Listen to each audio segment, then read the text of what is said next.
So one of my mentor, who helped me get this job here at the organization he founded, the Independence Institute, is, former president of the Independence Institute, former president of the Texas Public Policy Foundation, former president of the Colorado Senate, former president of the Centennial Institute, former speechwriter for the White House.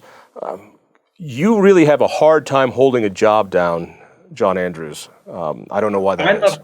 I hold the title of former everythings. I used to be John Andrews. I get up in the morning and try to figure out who the heck I am now. Hey, if you know what? Go ahead. I've been preaching the spirit of 76 in politics and public policy and patriotism ever since I got out of college and went in the Navy and then went to work in Washington, D.C., John. And woke up one morning and my driver's license said, Andrews, you are 76. I'm still pinching myself, kind of hard to believe it, but fun to still be at least rooting from mostly from the sidelines about how America governs itself and lives up to its vision and ideals. And glad to have a chance to kick some of that around with you today. No, it's incredible. I'm grateful that you started the Independence Institute. If you did not, I would be slinging French fries somewhere, I'm sure. So this is a much better gig for my talents. You were also a part of the Nixon White House, and I just wanted to ask you. I know you were a speechwriter for Richard Nixon, and I remember as a kid Nixon resigning.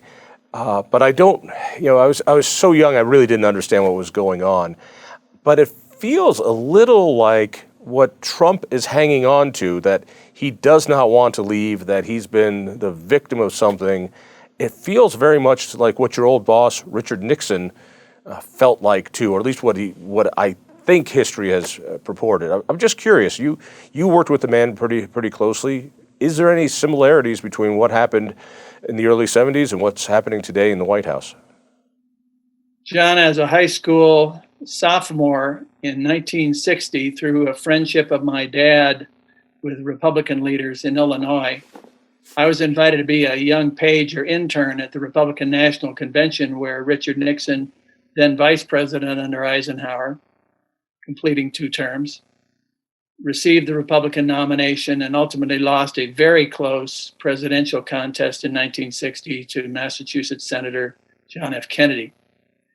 And that was really my political baptism. I got politics deep in my blood as a result. I took a poli-sci major in college. It took 3 years in the Navy as a submarine officer, following the tradition my dad had established.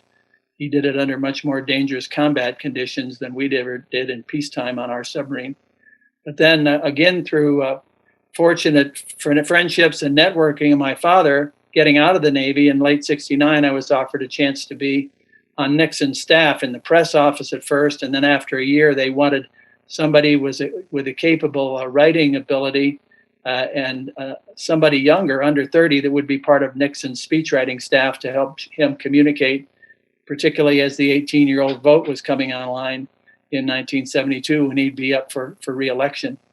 So from the perch of the Nixon speechwriting staff, I saw the Watergate scandal metastasize from June 72, when it hit the back pages of the newspapers as a puzzling, apparently minor campaign misdeed of the Democrat Party offices being broken into, bugged, and wiretapped, and metastasized from that into ultimately impeachment hearings against Nixon along the way, driving from office his vice president, Spiro Agnew, under a cloud of scandal, a special prosecutor relentlessly pursuing the misdeeds of Nixon's senior staff, and ultimately asking the question whether Nixon himself was part of a criminal cover-up of the Watergate break-in.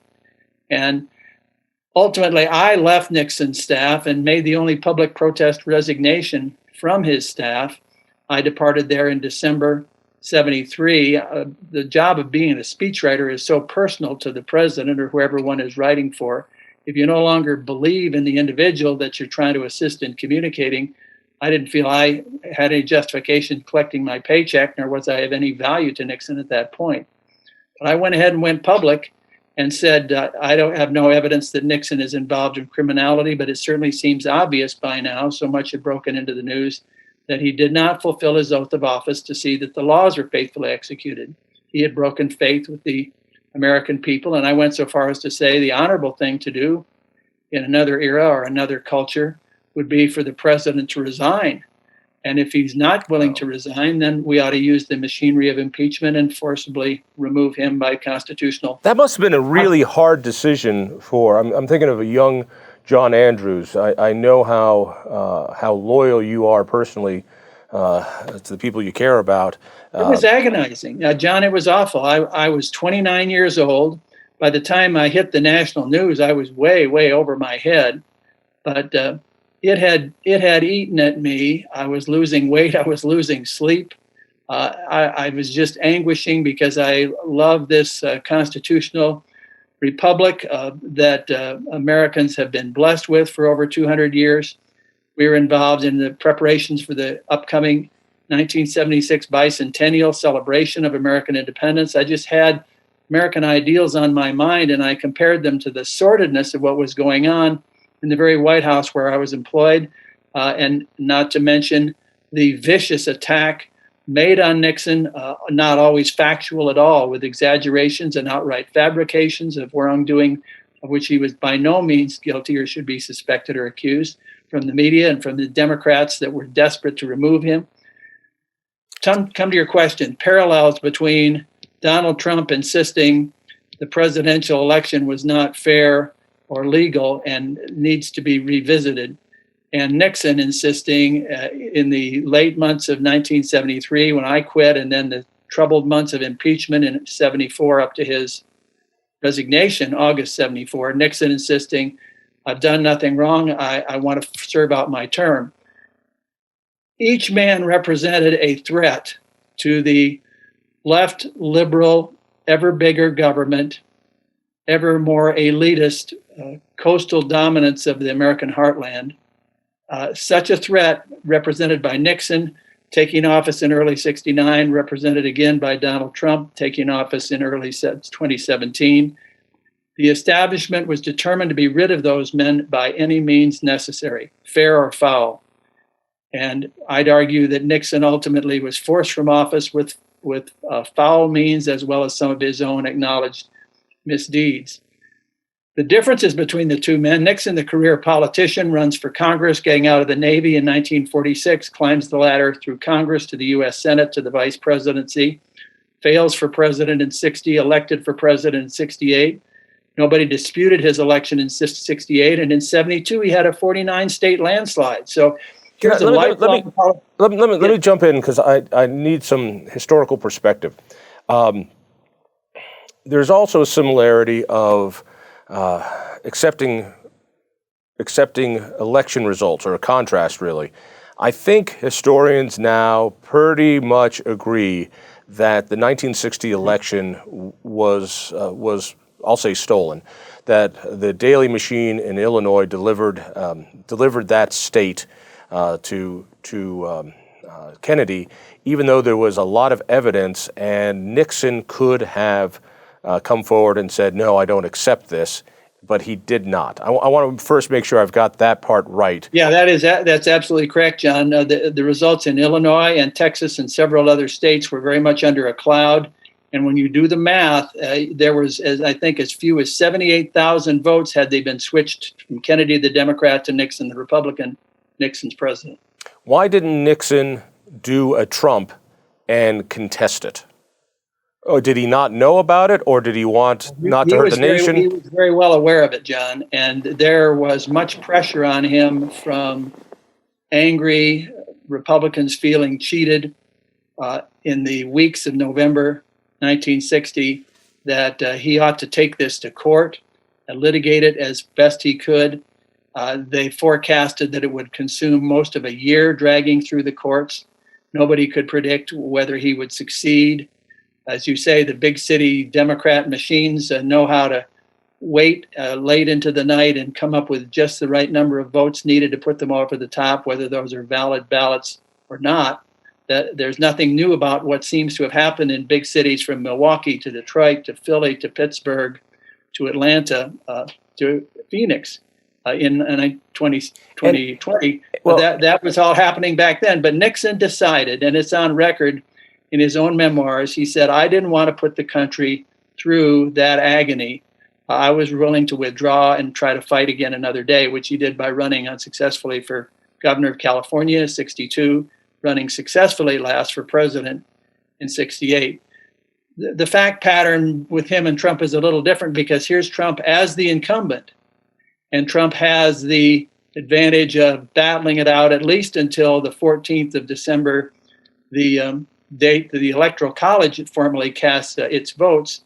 And as we tape today, the U.S. Supreme Court appears to be prepared to give a hearing to some of the people making the case for Donald Trump, led by the Attorney General of Texas. So I don't see an exact parallel or a disqualifying example from Nixon. Say Nixon, the statesman, lofty, noble, self-denying, versus some say Trump is self-seeking and almost delusional, refusing to accept reality.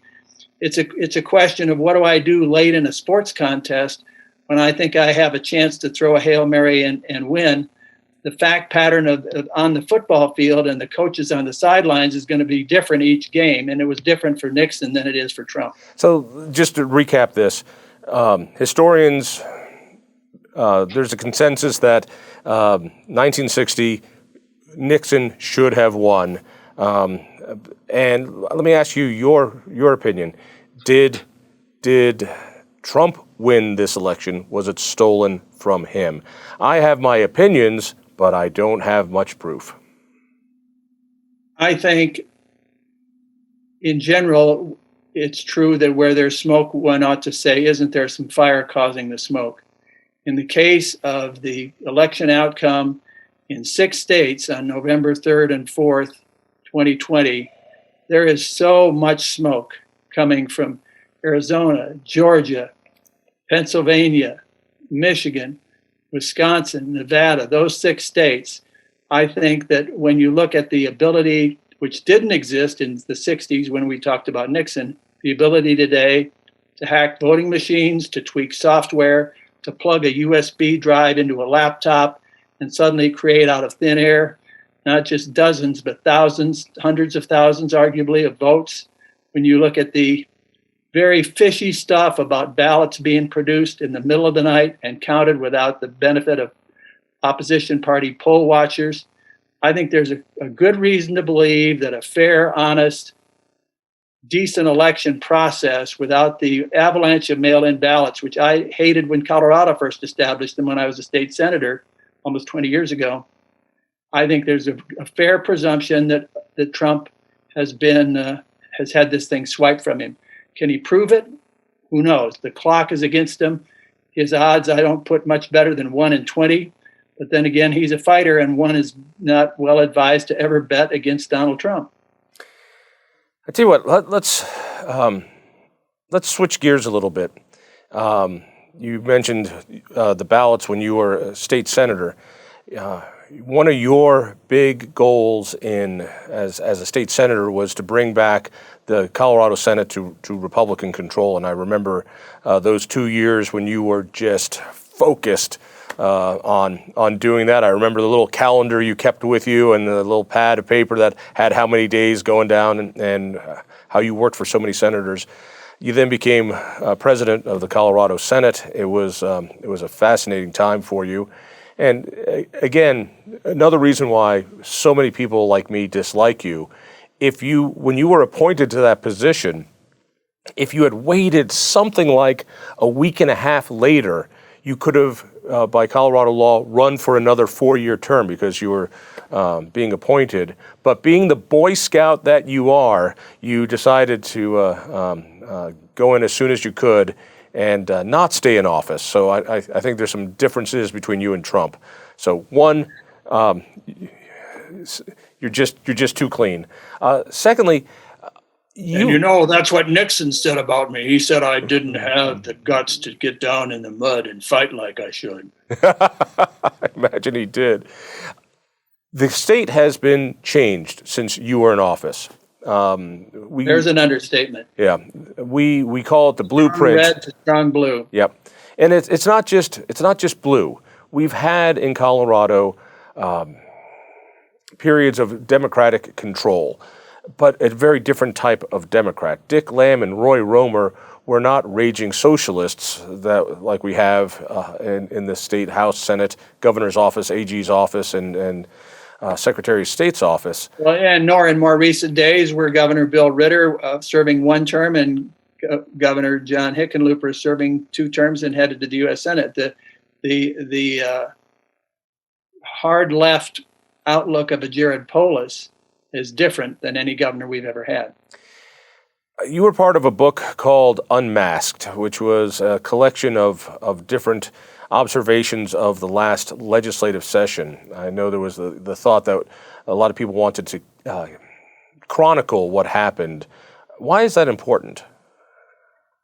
John, when you think back, we're talking history of Nixon versus Kennedy as long ago as 1960, and then Nixon's battle to retain office and the Watergate scandals of 73-4. Until 2008, no political party, no president or candidate for president had ever said, let's fundamentally transform the United States of America.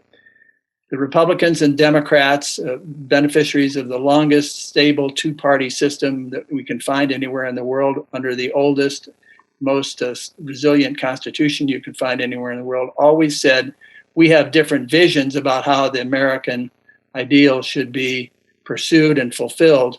But nobody talked about transformation until Barack Obama and the Democrats in 2008, and they had that nominating convention with the pretentious Greek columns at Mile High Stadium for Barack Obama. I was there in person. It was incredible. So the transformative mentality is now in Colorado. Even let's assume Joe Biden does become president, which is likely. He is the farthest thing from a transformative politician. He's a transactional politician. It's just all about cobbling together a working majority and cruising on down the road as best he can. But state by state, under the pretense of a public health emergency, and COVID has wreaked a terrible toll on America and other countries, not denying that. But the Democrat mentality that we began to hear about when Obama was president, never let a crisis go to waste, has been maximized in Colorado and many other states in 2020. And the danger is that we are never going back to the old balance between government and individual, government and the civil society that we had before the COVID nightmare year and the BLM and Antifa street protest year, street riots really, and looting of 2020. I think a free people is more likely to lose their liberties inch by inch, more by inattention than by agreeing, okay, here you go, government, we're giving you this power and never wanting it back. And I think it's a great idea that former State Senator Kevin Lundberg and former Senate staffer down at the Capitol, Charles Heatherly, that I've known since the 80s when he worked for Heritage Foundation when I was getting Independence Institute started as a baby heritage in the West.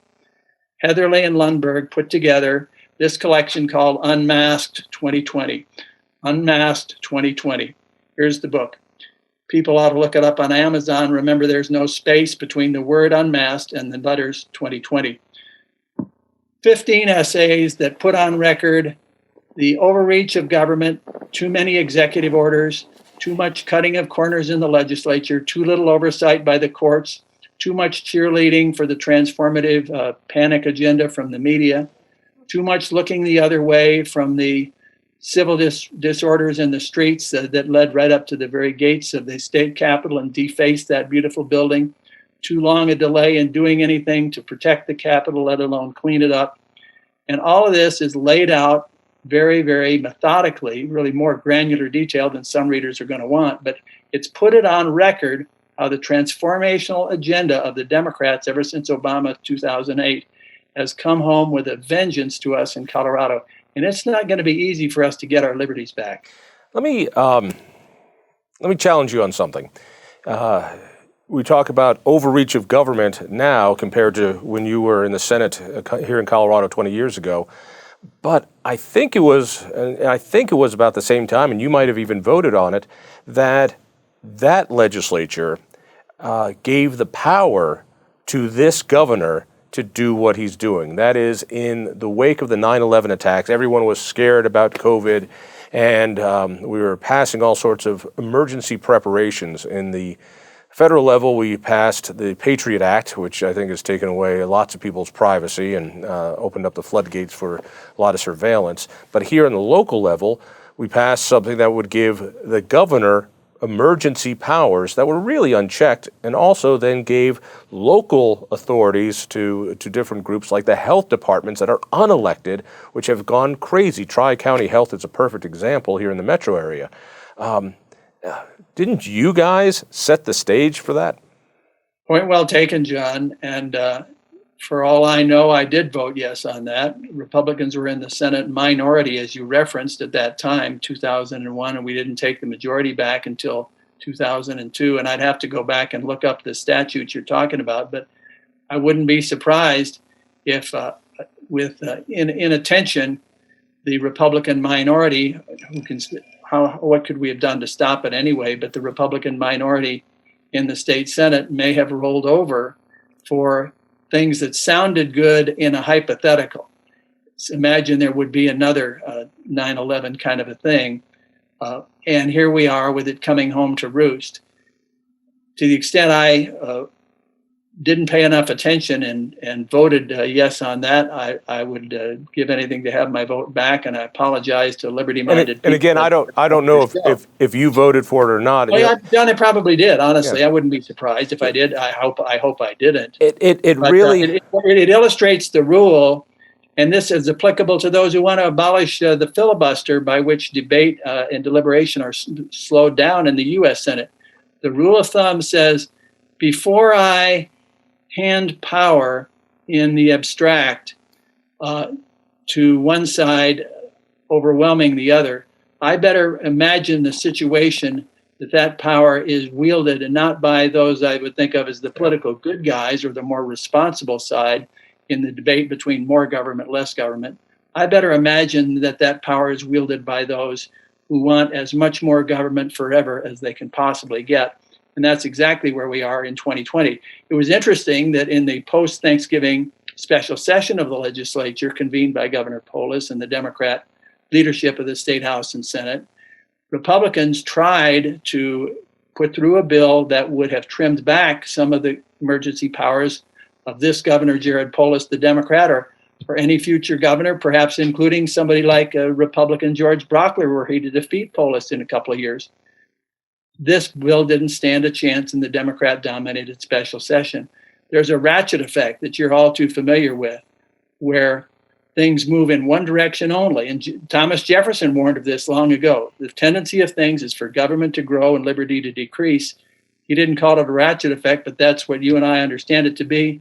And that seems to be what's operating now. It's tough to get powers back once we have allowed government to take them, even under the most rosy assumptions. It also reminds me that when people are afraid, I'm always amazed how willing they are to give up liberties and future liberties. And we think that COVID is a terrible and scary thing. I think a lot of young people weren't quite aware when 9/11 happened. We thought we were entering into a new terrible world order, that explosions would be around us at any corner. So empowering the government more only made sense. Hey, let's leave it at this. And last question. You've worked on the federal level, you've worked on the state level, you've worked in policy. We both agree that Colorado is quickly becoming California, that we're pushing the socialist envelope. And be honest, do you think Colorado can get back what made it special, this liberty that I said used to grow out of the ground here? And I'll just define it as that Colorado character where we crave this freedom to just make our own decisions. Can we ever get back there? John, I think you knew the late, great Joe Overton of the Midland, Michigan, Mackinac Policy Institute. I did. This idea that he proposed that everybody uses right, left, and center nowadays. Joe Overton said there's a window, it's now called the Overton Window, of legitimate policy proposals and things that get, first of all, discussed and then have a fighting chance to get enacted. Even if they lose, they get discussed. And that Overton window has moved to the left. There's no doubt about it, even since the, quote, good old days of 2008, John McCain trying to keep Barack Obama from becoming president. The Overton window of today is not that of a few years ago, or the earlier days when I got Independence Institute started, and then when you took it over in the late 90s and have led it so capably. But that said, there will always be, in a relatively free society, which we remain, there will always be some people who say, let's have more government because I like what it can do for me. Then there's another side, maybe not even in a different political party, but another group that says, no, I don't want more government. I want to keep it as it is or reduce it because I don't like what government can do to me. And so the party labels may change. Once we had Whigs versus Federalists, that passed into history. We've had Republicans versus Democrats. That won't last forever. America itself won't last forever, but as long as America lasts, there is going to be one side that says more government. I like what it can do for me. The other side's going to say not so fast, less government. I'm afraid of what it can do to me. And that's what you and I have just been discussing about these abused emergency powers. So I think that the opportunity exists with the new players on the playing field in both parties, with new challenges to respond to. I'm not Pollyanna optimistic that we go back to some bygone day, even 5 years ago, let alone 50 years ago when I got started in politics. But the Overton window still permits of that balanced, that battle for balance between those who want more government. It can do good things for me, they say. Less government. I don't like the bad things it can do to me. So I have that guarded optimism. You always have that guarded optimism, but you just said something. Oh, by the way, that guarded optimism is what annoys me about you so much. You just keep going. You never get down, and you just keep going. I've never once seen you lose your cool or get angry, and I don't know what kind of meds you're on, but everybody should be on them. You said something just there that I've never heard you say before, at least I can't recall. You said America won't last forever, as just a passing statement. As a guy who's dedicated his entire life to the American principles, that was a little odd to hear from you. I know the earth is not going to last forever. Forever is a really long time. But are you saying that the underpinnings of what makes America great is starting to crumble? Well, just before I started the fifth of the think tanks that I've been blessed to work for or lead, Centennial Institute over at Colorado Christian University, I took 6 months off and wrote a book called Responsibility Reborn, A Citizen's Guide to the Next American Century. And that book pivots around the celebration of America's third completed century in 2076. You and I won't be here to see it, but our kids and grandkids will. And I am confident that America has that much staying power in front of her. I hope she has 4 centuries, 5 centuries. How long did Rome dominate the world or play significantly on the stage of the world in those days? 800 years, 1,000 years. I hope America beats that. But as a Bible Christian, I'm warned that the time comes when everything gets rolled up and thrown away like old clothes, as one of the scriptures says. And I never want to be guilty of raising up an idol, even something as beautiful and noble as the United States of America, and saying it will last forever. The God I serve is going to look after his faithful ones and those who don't even deserve it by his grace. But I don't expect anything on the world scene, including our beloved United States, to last forever. That's what I'm getting at. And take it to Reagan. He says freedom is never more than one generation away from extinction. It's not in our DNA. It has to be taught to the next generation, and by them to the next generation. That's the job you do at Independence Institute. That's why I write books. That's why we talk together on television. We're going to fight the good fight and let the outcome be determined by the good Lord. I think a lot about Reagan's comment about freedom is losing freedom is only a generation away. And I got to say, my generation has not done its part to protect it and save it. I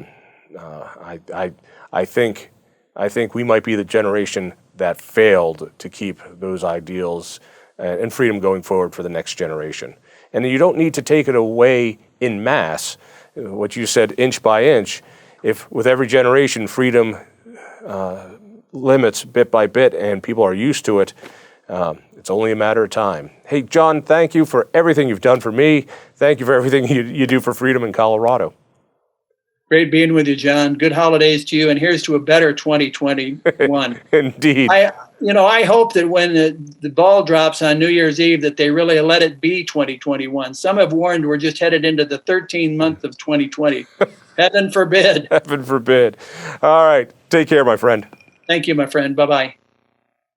If you enjoyed that conversation, by all means, click one of these other great programs. We have the best conversations with the most fascinating Coloradans.